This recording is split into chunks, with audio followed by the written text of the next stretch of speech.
Hello everyone, this is Gorax. Today I want to show you something I have been working on since the start of Season 2. The Ultimate Beginner Guide to Season 2. How to start with a bang and smash early game. If you're looking for the most efficient way to start Season 2, this video will definitely help you.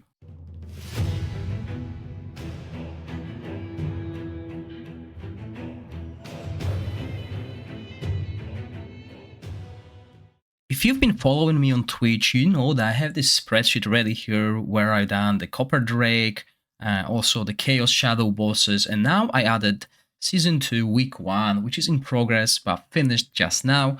So I'll add this spreadsheet to the comments comment section as well as the video description, so everyone will have access to look through it. But obviously, I'll walk you through day by day because the spreadsheet has only general information.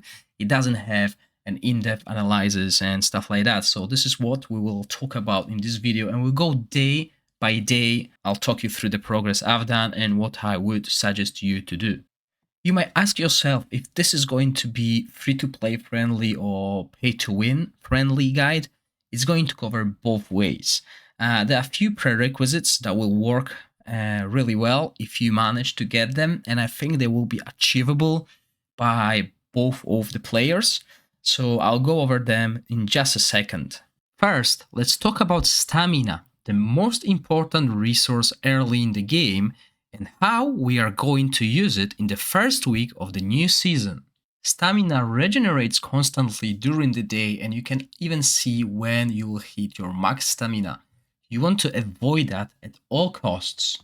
We can get up to 240 extra stamina per day via daily supply store.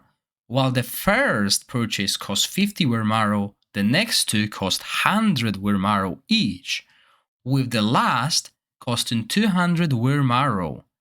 Let's also not forget about the daily 30 stamina from the value pack, which would in total give us 270 extra stamina with a cost of 450 Wyrmarrow daily. This is quite expensive, isn't it? The road I choose and would recommend it to everyone starting Season 2, yes, even the free-to-play players, is going for the 150 Wyrmarrow and 200 Wyrmarrow purchases. This will cost you 250 Wyrmarrow per day, but we will only do it for the first 7 days. The total cost will be 1,750 Wyrmarrow for a week, which is equal to 5 Heliolite dice, something we can live without. If you follow this, you will get as strong start as added, which resulted in 10 heroes at level 90 on the 7th day of the server. If you think that is too much, consider going for 50 Wyrmarrow stamina daily, but your end result will be much different from mine. Now, let's go day by day to see how I did following this strategy. Day 1 of the season is the most important one. Not only you have access to the Season 2 Summon banner, but also the Season Settlement one. You might get quite a lot of legendary heroes depending on how much you saved. Depending on what you summon, you might change your main team completely. This is what happened with me. I pulled good Ice Blast team, which I know could out-damage my wild team early on. However, will not be good for story or dungeons. At least, that is what I thought. New elemental affinities make some interesting combos available to us, especially Poison with Lightning, which seems like a great AoE team with Sigrid.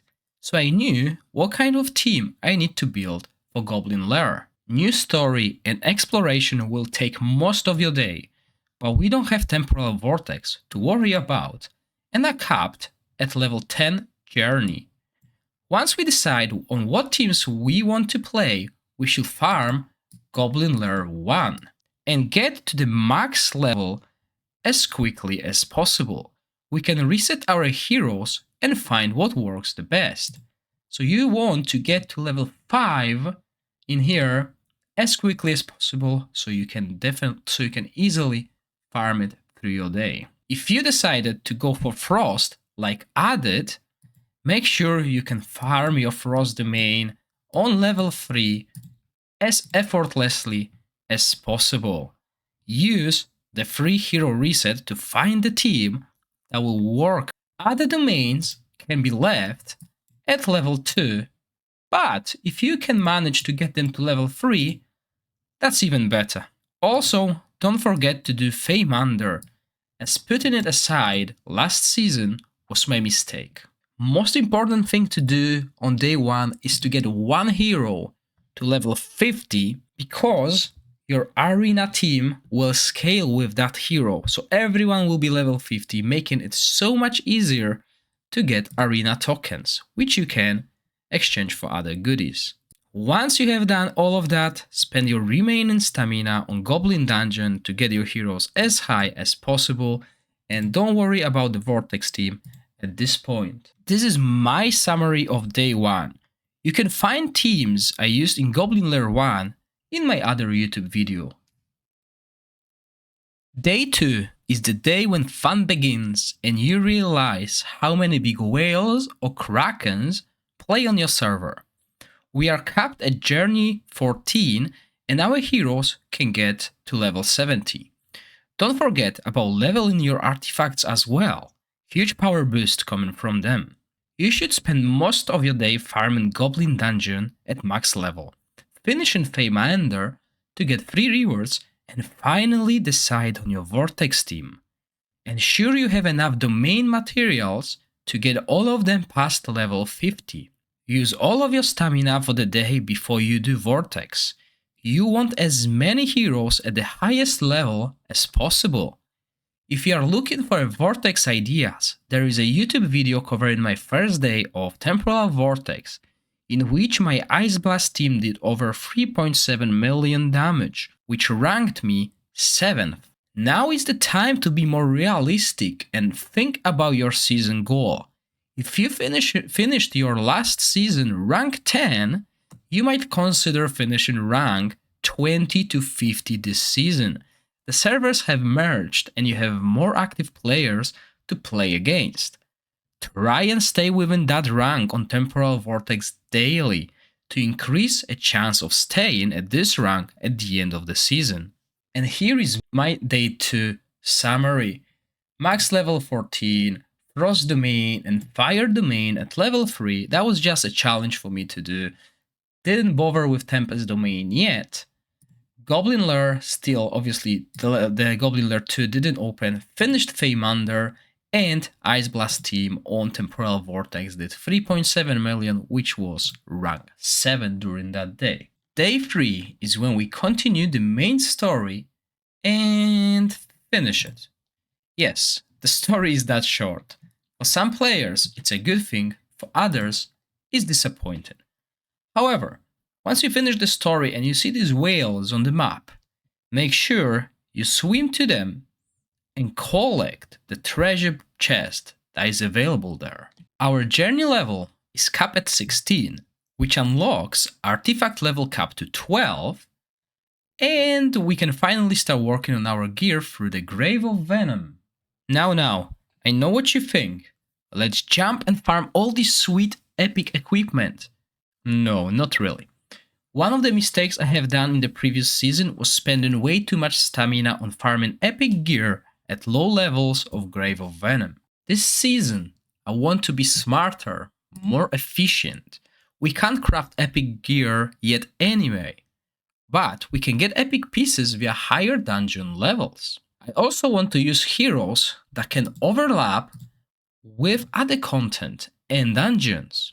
This will reduce my dependency on specific heroes and reduce experience needed to level them up.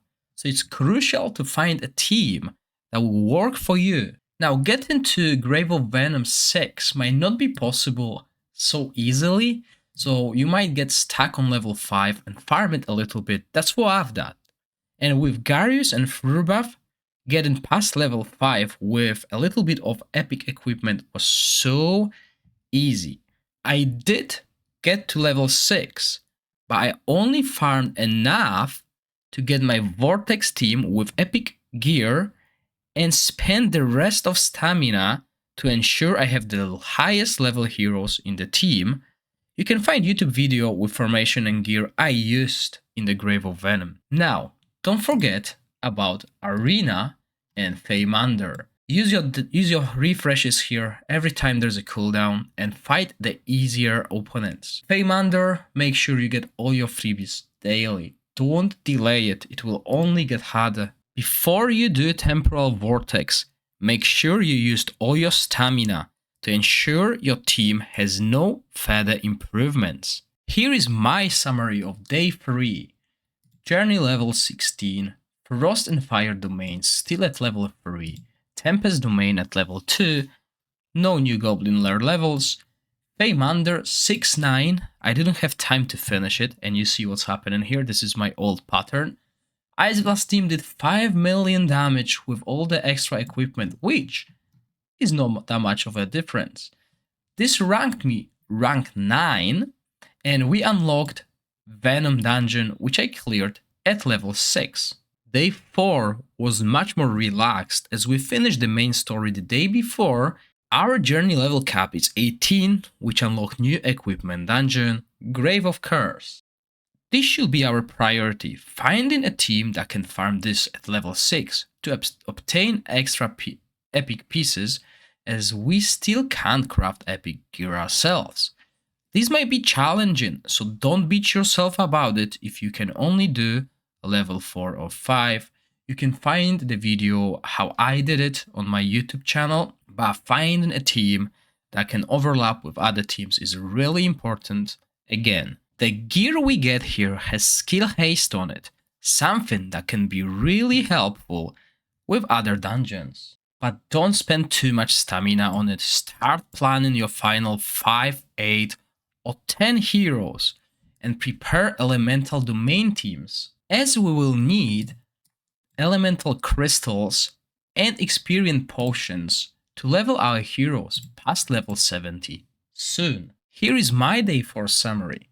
Max Journey 18, the domains are all at level 3 now, no new Goblin Lair unlocked, Feymander 6 out of 12, you can see that I don't have time to play that much this day.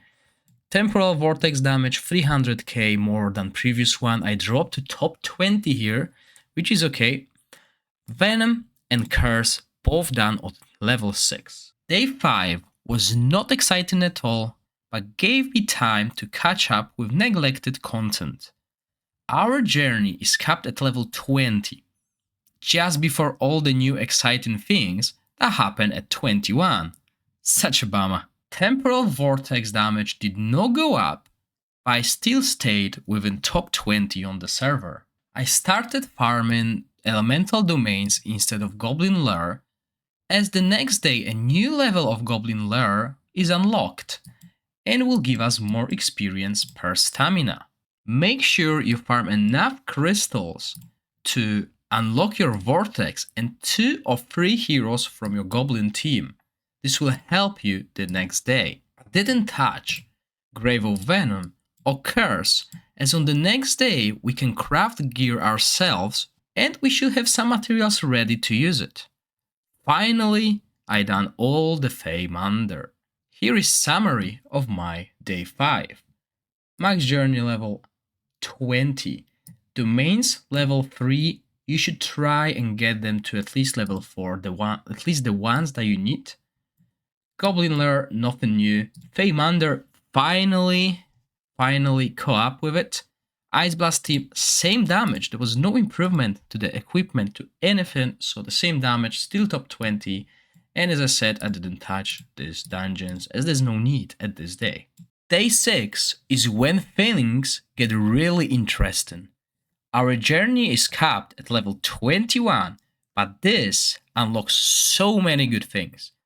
First of all, our heroes can go past level 70 and level 90 being the new cap. Heroes can also wear positive runes, which we can purchase at our camp. Artifacts can go to level 16, which is another huge power boost. And we can craft epic equipment ourselves. This will help us finish the missing pieces. Hopefully, RNG is with us. Our focus should be Goblin Lair 2 at max level to be as efficient as possible. We got today and tomorrow to get as many heroes to level 89 or 90 before the free hero reset is gone. Don't forget to farm enough elemental crystals to get your main Vortex team and your Goblin team past level 70. Hopefully you had some prepared in advance, but do the math now and try farming domains at level 4 or 5.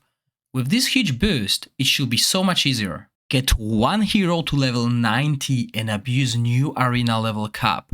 If you don't have too much time on your hands, skip Feymander today. At the end of the day, try Temporal Vortex. Make sure your team is as close or at level 90 before doing so. Get the most of it. My damage more than doubled on this day. Here is summary of my day 6. Max Journey level 21, Frost domain completed at level 5, Fire and Tempest domains still at level 3, both Goblin Lairs now completed at level 5, Feymander, and my Ice Blast team did 12.8 million damage. Venom and Curse not touched today. One more thing worth mentioning, day 6 is the last day where we have a free reset. At this point, you should spend all your extra bread to ensure all your heroes are as close to level 90 as possible. Day 7 is the day when our teams should be set in stone and everyone we will use is close to level 89 or 90. Now we have to play with what we have, but depending on your server, you still might have a chance to utilize free reset, as it was open 7 hours into day 7 on my server. This should help you to use extra stamina and guarantee having all the heroes at or close to level cap. Our journey level is capped at 23 and we unlock Heretical Ruins, where we should spend our stamina to unlock as many purple runes as possible, especially the ones required for our Vortex team. If you still need to get few heroes to 90, do it, but also do Feymander. Use new runes to improve your Temporal Vortex damage. It's not going to be much, but it will improve your total score. Don't forget to do your weekly dungeons. If you follow my guide, you should have no problem with beating them with the amount of heroes available to you. Here is my summary for day 7. Max Journey level 23. Domains only Frost, didn't worry about Fire and Tempest. Goblin Lair, Feymander finished. 14.8 million damage on the Temporal Vortex, which ranked me within top 20. Venom at 8, Curse at 6, and Heretical Ruins at 6. Hope you enjoyed the day-by-day guide prepared by me and find it helpful and useful for your own personal journey. Remember, everyone starting Season 2 has different hero roster and resources available. Hopefully, this will help you to get the best start in Season 2. I hope you enjoyed the video. If you do, please click the like button and consider subscribing to my channel. As always, thank you for watching, stay safe, bye!